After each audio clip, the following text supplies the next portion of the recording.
It was a bright Monday morning in Lagos when Amarachi Nwosu stepped into the glass-walled boardroom of Vantage Global, one of the biggest tech companies in Africa. The air inside was cold, smelling of perfume and power. Her palms were slightly sweaty as she clutched her folder, the same folder that carried her dreams, her CV, and years of hard work. She had practiced her answers all night, repeating them softly in her tiny Yaba apartment, trying to make her English sound perfect. But no matter how much she tried, her Igbo accent always came through. It wasn't something she could hide, it was part of her. Still, she had learned that in Lagos, people sometimes judged more by how you sound than by what you can do. As she looked around the long table filled with sharp suits and cold stares, she whispered to herself, "Just breathe, Amarachi. You belong here." Her heart pounded, but she straightened her shoulders and forced a small, confident smile. Outside the glass walls, the city buzzed with life, cars honking, people chasing dreams. Inside, Amarachi was about to fight for hers. She didn't know yet that this interview would change everything.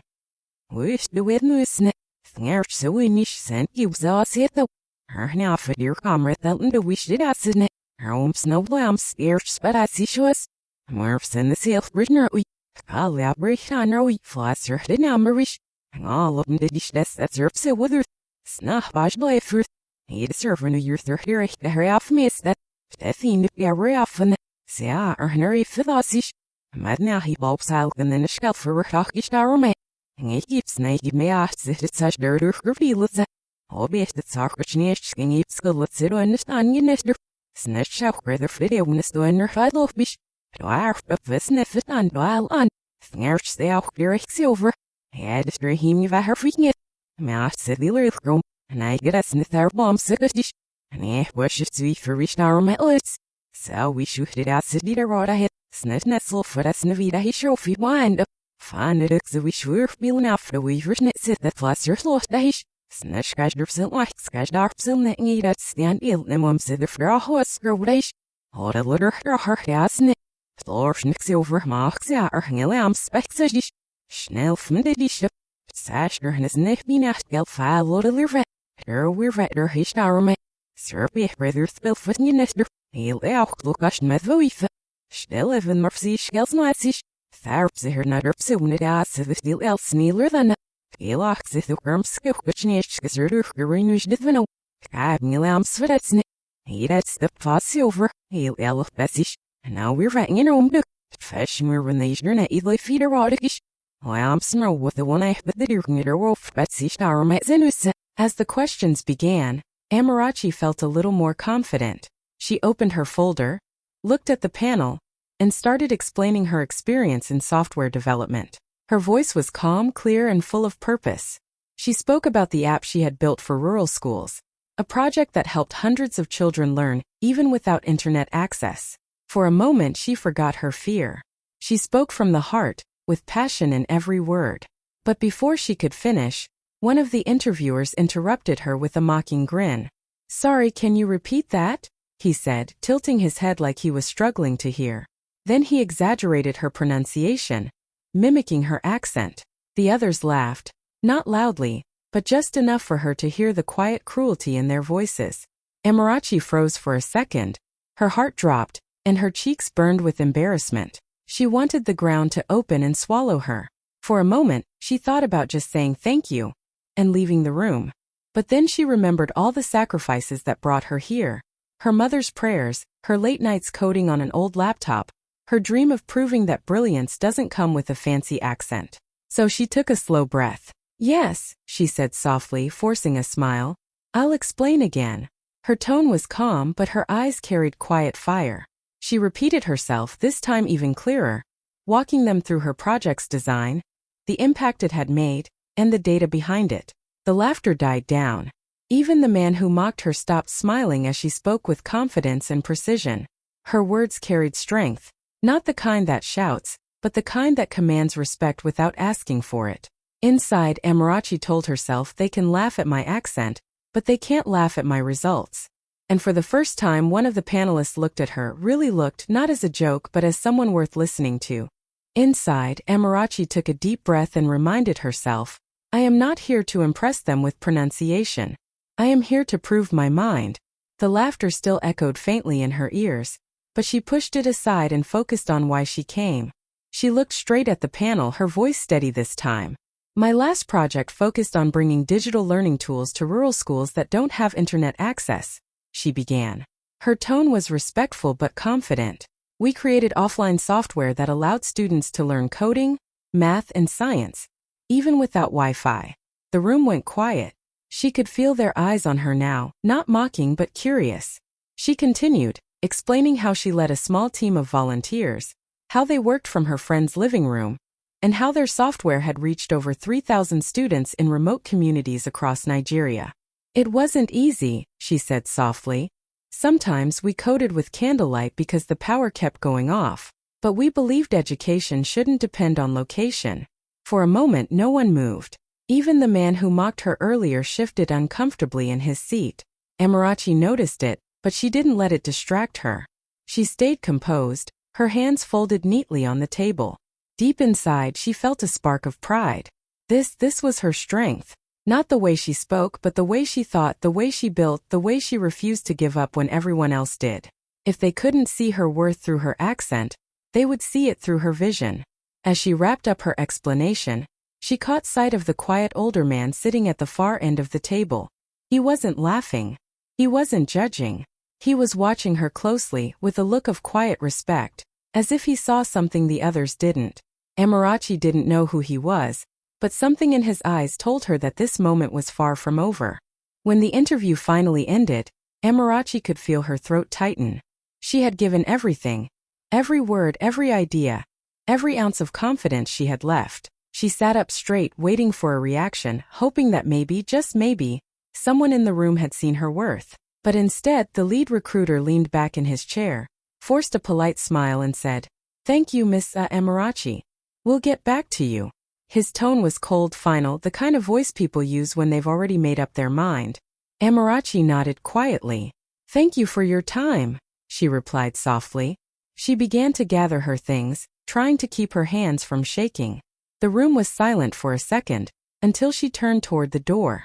That's when she heard one of them whisper just loud enough for her to catch.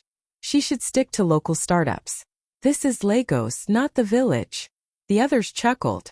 The sound hit her like a knife. Her chest tightened, her face burned, and for a moment she couldn't breathe. She wanted to turn around and say something, anything, but she didn't. Instead, she lifted her chin slightly, forcing herself to keep walking. As she stepped out of the glass doors, the cool air from the hallway touched her face. She didn't realize she'd been holding her breath until she finally let it out. Her eyes stung, but she refused to cry there. Not in that office. Not in front of people who would take her tears as weakness. When the elevator doors closed behind her, the laughter still echoed in her mind. But underneath the pain, something else began to grow. A quiet strength, a promise to herself. One day, she thought, they will remember this moment, and they will wish they had listened. And as the elevator descended, Amarachi didn't know that the quiet man from the corner had been watching her leave, and he wasn't smiling at all.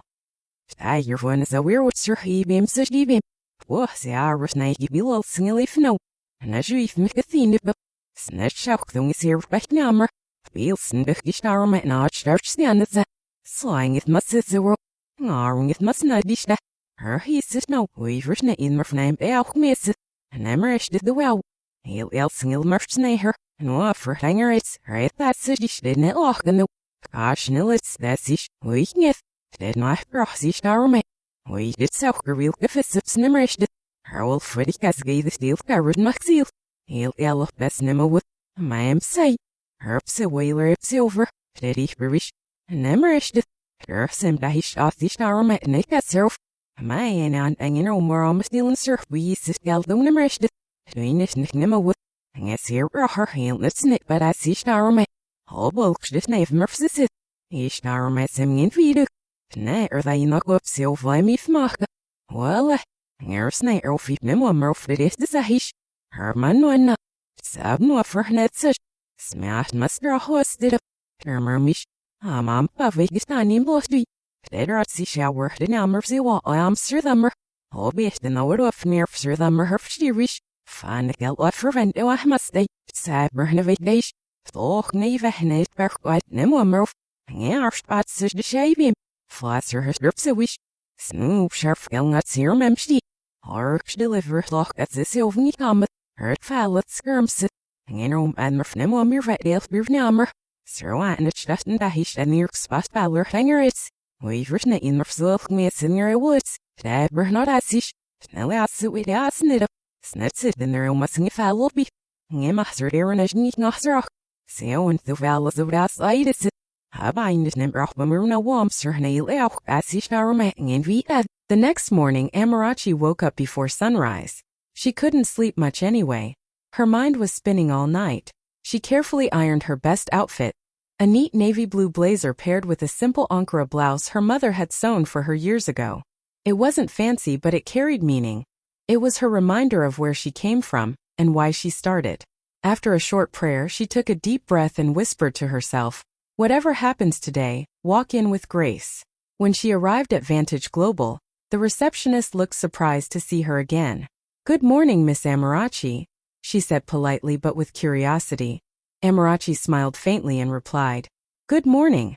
I'm here to see the chairman." The words felt unreal even as she said them. As she stepped into the same boardroom, the atmosphere shifted.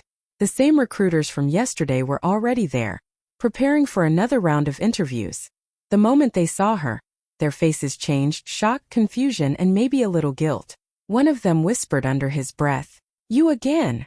Another frowned, pretending to focus on his tablet. Before anyone could say another word, the door opened quietly. In walked the same older man from the corner yesterday, the one who had watched everything. The moment he stepped in, the room fell completely silent. His presence carried a kind of calm authority that needed no introduction.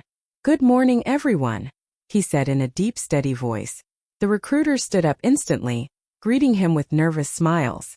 Amarachi watched him, realization slowly dawning. He's the chairman. The man she thought was just an observer was actually the most powerful person in the company. He turned his gaze toward Amarachi and gave her a small, warm smile, the kind that made her heart steady again. "Miss Amarachi," he said, gesturing for her to sit. "I'm glad you came back." At that moment, the same people who mocked her accent the day before couldn't even look her in the eye. The chairman looked at Amarachi for a moment, his eyes calm and kind. Then, to everyone's surprise, he spoke. Not in English but in smooth, fluent Igbo. "Kidu Ndebwani," he said gently. "How are you, my child?" The room went completely silent. The recruiters froze, eyes wide. No one had expected that. Amarachi blinked in shock, her lips parting slightly. For a moment, she couldn't even find her voice.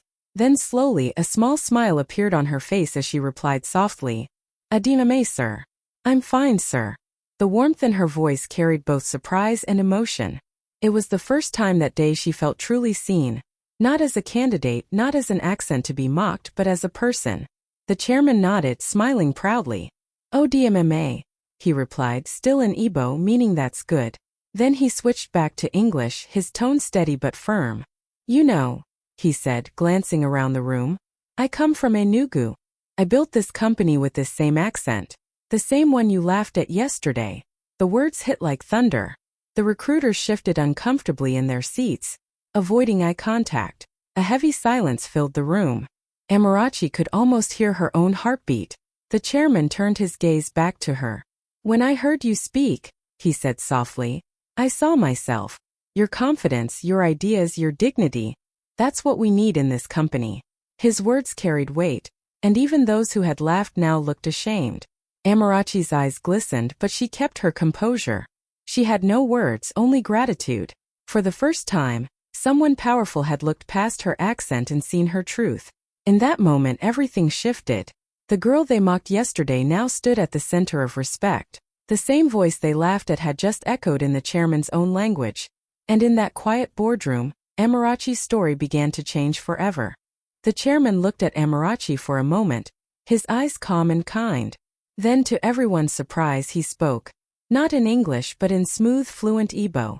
"Kidu Ndebwani," he said gently. "How are you, my child?" The room went completely silent. The recruiters froze, eyes wide. No one had expected that. Amarachi blinked in shock, her lips parting slightly. For a moment, she couldn't even find her voice. Then slowly, a small smile appeared on her face as she replied softly, Ademome, sir. I'm fine, sir. The warmth in her voice carried both surprise and emotion. It was the first time that day she felt truly seen, not as a candidate, not as an accent to be mocked, but as a person. The chairman nodded, smiling proudly. Oh, DMMA, he replied, still in Igbo, meaning that's good. Then he switched back to English, his tone steady but firm. You know, he said, glancing around the room. I come from Enugu. I built this company with this same accent. The same one you laughed at yesterday. The words hit like thunder. The recruiters shifted uncomfortably in their seats, avoiding eye contact. A heavy silence filled the room. Amarachi could almost hear her own heartbeat. The chairman turned his gaze back to her. When I heard you speak, he said softly, I saw myself. Your confidence, your ideas, your dignity. That's what we need in this company. His words carried weight, and even those who had laughed now looked ashamed. Amarachi's eyes glistened, but she kept her composure. She had no words, only gratitude. For the first time, someone powerful had looked past her accent and seen her truth. In that moment, everything shifted. The girl they mocked yesterday now stood at the center of respect. The same voice they laughed at had just echoed in the chairman's own language. And in that quiet boardroom, Amarachi's story began to change forever. The chairman turned slowly to face the panel, his expression calm but serious. The silence in the room was thick. No one dared to move. Then in a firm, clear voice he said, while you were busy mocking her accent, you failed to hear her ideas. Ideas that could change the future of this company. Every recruiter froze. The laughter and pride they had shown the day before vanished in an instant. Some looked down at their notes, pretending to be busy. Others just stared at the table, too embarrassed to meet his eyes. The chairman continued, his tone still controlled but sharper now. You see, this young woman talked about connecting rural schools through technology, something even this company has struggled to achieve. She came here with a solution, and you reduced her to her accent. His voice was calm, but every word carried weight. That's not the culture I built this company on. Then, he turned back to Amarachi and smiled gently. I come from Enugu myself, he said. When I started this company, I worked from a small one-room office. I spoke with this same accent you just heard from her. People mocked me too. They said a man who sounded like me could never build a global brand. He paused for a moment, letting the words sink in. But here we are today. A company worth billions, built on the voice they once laughed at. Amarachi's chest tightened. She felt her eyes water, but she blinked quickly to hold it back. The chairman's story mirrored her own. The same pain, the same strength. He looked around the room once more and said quietly, maybe next time you'll listen to the voice behind the accent, not the sound of it. The room was silent. The recruiters who once laughed now wished they could disappear. And Amarachi, the girl who had walked in feeling small, now stood taller, because the man with the most power in the room had just spoken her truth out loud. The chairman's voice grew firmer, cutting through the thick silence in the room. This young woman's project, he said, glancing at Amarachi, aligns perfectly with our next expansion plan. He paused for a moment, letting the weight of his words hang in the air. The recruiters exchanged nervous glances, unsure what was coming next. Then he continued, from today, she's not applying for a job, she's leading our new community tech program as project director. For a few seconds no one breathed. The words hit like lightning. Gasps echoed around the boardroom. Amarachi blinked, stunned, trying to process what she just heard.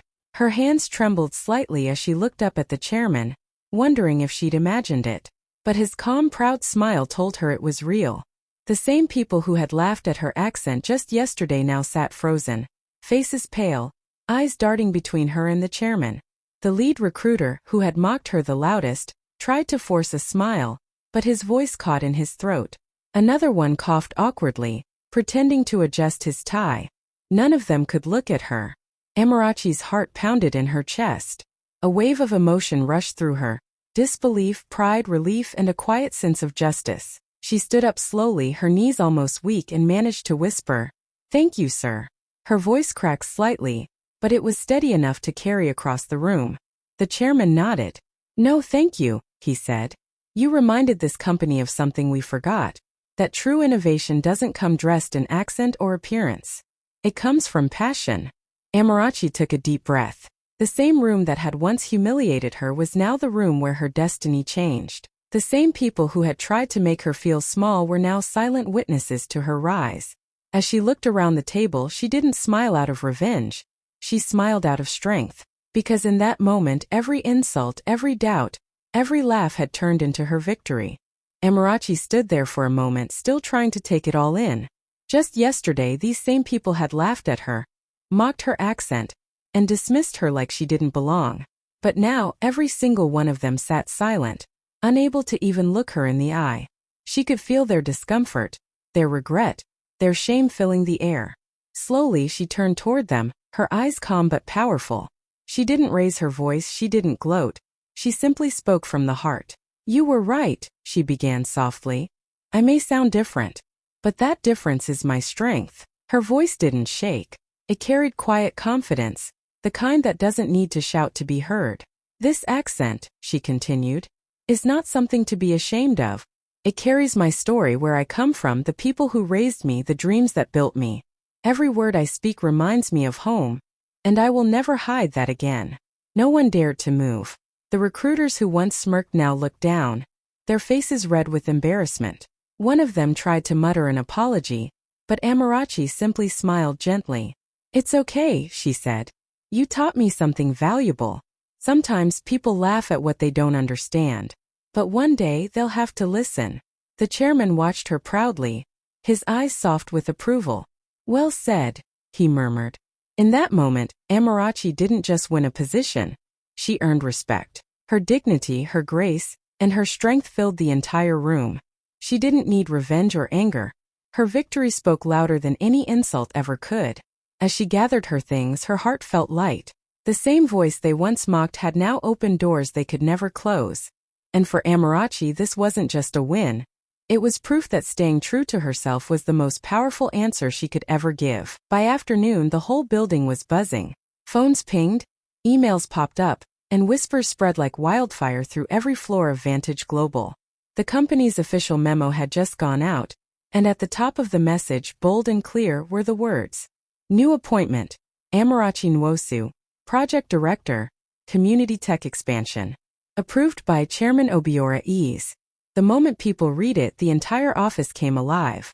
In the marketing department, someone gasped out loud, "Wait, isn't she the girl they said had the strong accent?" In HR, two staff members exchanged looks, realizing they had just witnessed a moment that would be remembered for years. Some employees smiled, genuinely proud. Others sat in quiet guilt, remembering how they had laughed behind her back the day before. Even the cafeteria was filled with chatter. "The chairman chose her himself?" one person said in disbelief. "He never does that." Another added softly, "Maybe it's time we stop judging people by how they sound." Meanwhile, Amarachi sat in her new office, a small but bright corner space overlooking the city. She reread the email, her name shining on the company-wide memo. Her heart swelled with emotion. She remembered every sleepless night, every rejection, every cruel word. And now here she was, not as a rejected applicant but as a leader. She whispered to herself, smiling faintly, "They tried to silence my voice. Now it echoes through their inboxes." Across the building, screens glowed with her name. The woman they once mocked had become the face of the company's future. And in every corner of Vantage Global, people began to see what true strength looked like. It sounded like Amarachi Nwosu. The moment couldn't stay hidden for long. Someone from HR, who had secretly recorded the scene in the interview room, uploaded a short clip online that evening. The video showed the exact moment the chairman greeted Amarachi and EBUBE, shocking the entire panel. The caption was simple but powerful. "They mocked her accent until the chairman spoke in it." Within hours, the clip spread like wildfire across social media. By midnight, it had already hit 1 million views. People all over Africa shared it with tears, pride, and admiration. The comments section was flooded. "This gave me chills. Respect to that chairman. She carried herself with so much grace. Never be ashamed of your roots." News blogs picked it up. Influencers reposted it with heartfelt captions. Even on LinkedIn, professionals from across the continent were talking about it. About the power of staying true to yourself, about how prejudice still exists in modern offices, and how Amarachi's calm strength turned humiliation into victory. In Lagos, strangers began recognizing her name. Students from small towns messaged her saying, "You made us proud." A radio host in Enugu called her the voice that spoke for a generation. Meanwhile, Amarachi sat quietly at home, scrolling through her phone, overwhelmed by the flood of messages. She wasn't chasing fame, but seeing so many people find courage through her story made her eyes fill with tears. She thought back to that moment in the interview when they laughed at her accent and she smiled. "Maybe God let them mock me," she whispered softly, "so the world could learn through me." By the next morning, hashtags like #SpeakYourLanguage and #ProudlyAfricanAccent were trending across Twitter, TikTok, and Instagram. The girl they once mocked had become a symbol, not just of success but of pride, identity, and quiet power. Weeks later, Amarachi stood under the bright lights of the African Tech Women's Summit in Nairobi. The hall was packed with hundreds of young women, dreamers, coders, innovators, all waiting to hear her speak. Cameras flashed as she stepped onto the stage in a beautiful Ankara dress, her poise quiet but powerful. She looked out at the faces before her, smiling softly. "A few weeks ago," she began, her voice steady, "I sat in a room where they laughed at my accent. But today I stand here because that same accent carried my story and my strength." The audience listened in complete silence, hanging on to every word. "Your accent tells your story," Amarachi continued, emotion shining in her eyes. "It carries your home, your people, your journey. Never hide it. The world will adjust to your truth, not the other way around." For a second, the hall was completely still. Then, applause thundered across the room. Some women stood, clapping with tears in their eyes. Others cheered, shouting her name. Amarachi smiled, that same calm, proud smile she wore in the interview room weeks ago. Only now it carried the weight of victory. In that moment, she wasn't just the woman they once mocked. She was the voice of every African girl who had ever been told she wasn't enough. A living reminder that dignity speaks louder than perfection, and that true power begins when you speak with pride.